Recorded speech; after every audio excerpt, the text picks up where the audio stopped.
Caros telespectadores, boa noite.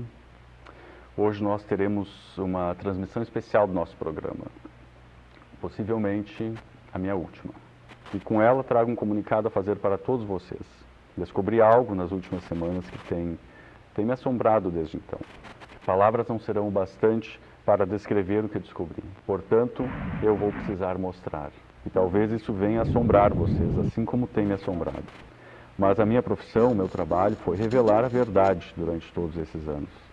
E se quisermos nos libertar, preciso que todos saibam disso e tenham mostrado.